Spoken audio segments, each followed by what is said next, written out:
Attention, messieurs, les temps changent et de plus en plus le sexe faible fait son entrée sur le marché du travail. Il n'est plus rare au bureau de voir une femme apporter du café, activer une agrafeuse ou brandir sa poitrine.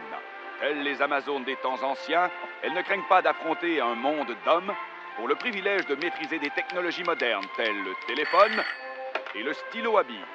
Écoutons mademoiselle Thérèse Lagacé.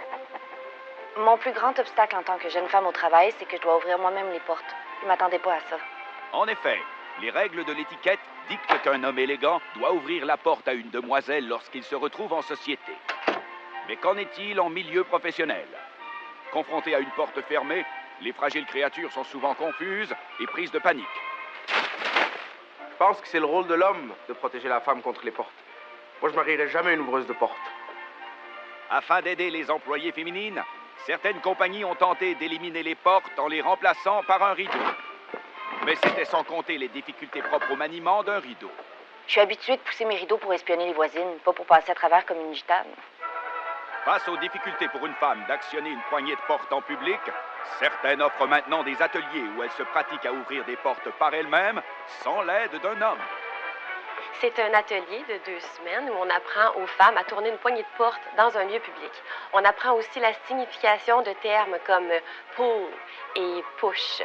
Et aussi, bien sûr, on apprend le rudiment de traverser un cadre de porte en milieu professionnel. Ouvrir la porte, c'est une chose, mais une fois qu'elle est ouverte, il y a de la confusion parce qu'on ne sait pas qui doit franchir le palier la première. Ça vire en chicane, on se tire les cheveux. Face à ces avancées de la cause féministe, le mouvement anti-ouvreuse de porte prend forme.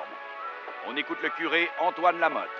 Laisser les femmes ouvrir les portes dans un lieu public, ça va encourager l'avortement et le port du pantalon.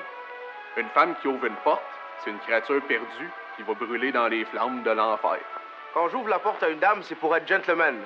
C'est ma façon à moi de dire « Bonjour, Madame Lagacé, vous avez des beaux totons ce matin. » La jeune professionnelle aura encore de nombreux défis à relever dans le futur. Une fois au bureau, si un homme ne tire pas sa chaise, saura-t-elle où et quand s'asseoir?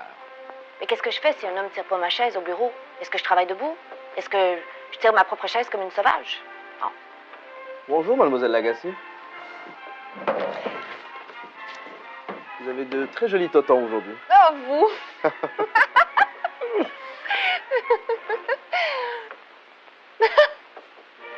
Malgré les avancées remarquables de la femme en milieu professionnel, ces jeunes pionnières se questionnent sur leur place dans le monde. Si j'ouvre moi-même une porte, est-ce que je vais mourir vieille fille? Encore aujourd'hui, quand un homme m'ouvre la porte, je me sens obligée de l'épouser puis de fonder une famille.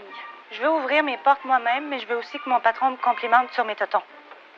Je prédis que les femmes sur le marché du travail vont pâtir dans les feux de l'enfer, enlacées dans l'étreinte de Belzébuth.